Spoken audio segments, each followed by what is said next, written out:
खबरें जो आपको सीधे जोड़ती हैं हमसे, जिनका आपकी जिंदगी पर होता है सीधा असर। खबरों की वही तस्वीर, बिना बदले बिना डरे, जज्बा सच का लिए, सच दिखाते हैं। भाजपा प्रत्याशी 2023 बनाराम मीणा राजस्थान के सीएम भजनलाल शर्मा व डिप्टी सीएम दिया कुमारी से मिले और उनको बधाई व शुभकामनाएं देकर आए। अलवर की राजगढ़ लक्ष्मणगढ़ विधानसभा क्षेत्र से भाजपा प्रत्याशी बनाराम मीणा राजस्थान के मुख्यमंत्री भजनलाल शर्मा से मिलकर सुखद मुलाकात की और उनको शुभकामनाएं और बधाई देने जयपुर पहुंचे तथा इसी क्रम में बनाराम मीणा डिप्टी सीएम दिया कुमारी के यहाँ पर भी गए और उनको गुलदस्ता भेंट कर शुभकामनाएं और बधाई दी। बनाराम मीणा ने बताया कि नवंबर नियुक्त सीएम भजनलाल शर्मा से हमारे पहले के ही बहुत अच्छे संबंध है और राजस्थान प्रदेश को विकास के क्रम में एक अच्छी दिशा पर ले जाएंगे। रानी अलवर से अशोक कुमार मीणा की रिपोर्ट। बंद कर देंगे। सिर्फ 11 kg में हम पगड़ी रस्म का ही प्रोग्राम करेंगे और सौभाग्य की बात है कि सबसे पहले इस परिवार में ही एक हमारे बुजुर्ग का देहांत हुआ, तो इन्होंने उस फैसले को माना। इसके लिए पूरा गांव और पूरा हमारा समाज आभारी रहेगा इसके लिए कि जो पूरा हमारे गांव ने सर्वसम्मति से जो फैसला दिया उसका पालन इन्होंने बहुत ही अच्छे तरीके से किया।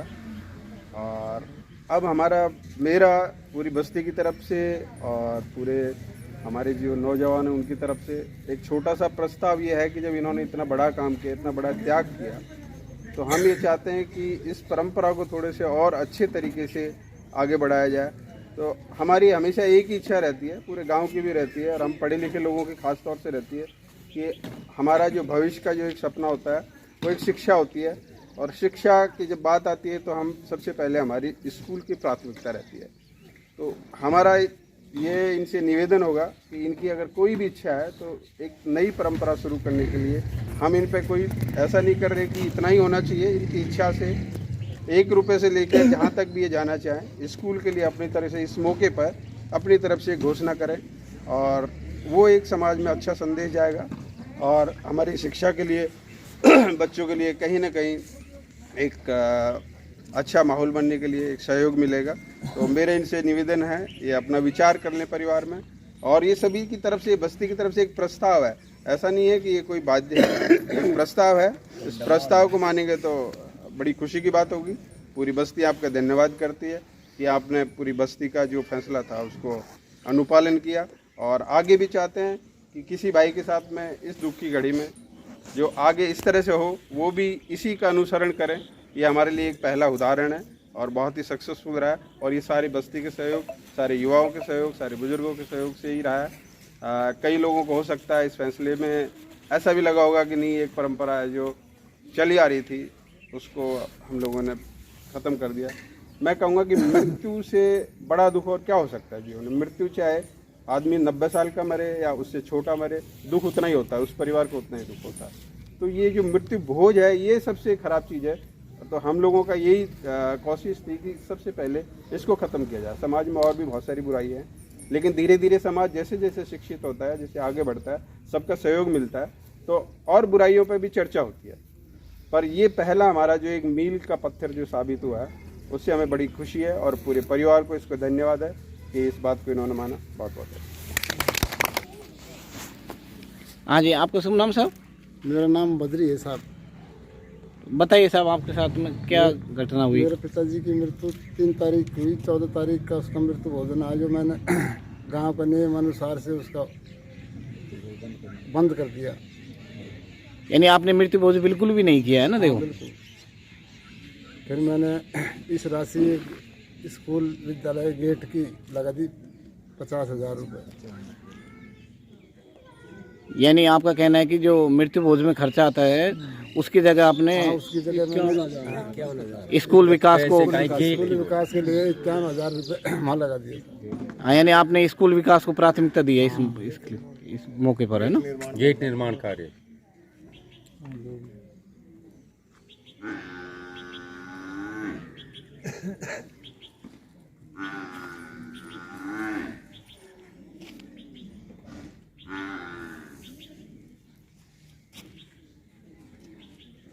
ये आप देख सकते हैं तस्वीर, ओडपुर गांव है जो कि अलवर ज़िले में रैनी ब्लॉक में है। और यहाँ पर गांव के पंच पटेलों ने स्वेच्छा से जो समाज में व्यापक बुराई थी मृत्यु भोज, उसको पूरी तरह से बंद करने का निर्णय 13 नवंबर को लिखित में लिया है ग्राम सभा के रूप में। और उसी के अनुपालना में इन्होंने मृत्यु भोज को पूरी तरह से समाप्त कर दिया है ओडपुर गांव में।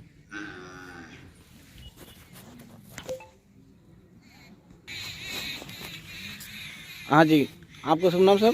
सरोज मीना, ग्राम पंचायत पाटन सरपंच जी। आज जिले के रेणी ब्लॉक से ग्राम पंचायत पाटन में ओडपुर गांव में नुक्ता प्रथा का पूरी तरह से अंत कर दिया गया है। इसमें 13 नवंबर को पूरे ग्रामीणों ने, पंच पटेलों ने, युवा साथियों ने मिलकर एक फैसला किया आम सभा में कि यह एक कुरीति है जो बहुत पुराने टाइम से चली आ रही है, इसको ख़त्म करना चाहिए। इसमें गरीब अमीर का फ़र्क नहीं होना चाहिए। और यह गांव वालों ने इसको निर्णय को बहुत ही सख्ती से पेश किया है, जिसमें अकस्मात बद्री प्रसाद मीणा के पिताजी आन्याराम मीणा जी की मृत्यु हो गई और उसी में ही उन्होंने इस प्रथा का अंत कर दिया है। नुक्ता भोज बिल्कुल भी नहीं किया है। बहुत ही शांतिपूर्ण तरीके से 5 आदमियों का और 2 रिश्तेदार जो भी हैं इनके, उन्होंने पगड़ी की रस्म की है और कोई खाना नहीं है। 5 कन्याओं का भोज का ये रखा गया है और ओडपुर गांव ने इसकी पहल की। और मैं चाहती हूँ कि ऐसी कुरीतियों का अंत होना चाहिए। सभी समाज इन कुरीतियों का अंत करे मिलजुल करके और इसको अंत तक पहुँचाएं। और ये एक अच्छा कदम है जो सर्व समाज को करना चाहिए। धन्यवाद। बद्री प्रसाद जी ने एक बहुत ही अच्छा फैसला लिया है। अपनी ये खर्चे में जो राशि होती है, नुक्ते में जो राशि, उसको इन्होंने स्कूल के नाम से गेट बनाने और 51,000 रुपये के तौर पे इसको दान किया है।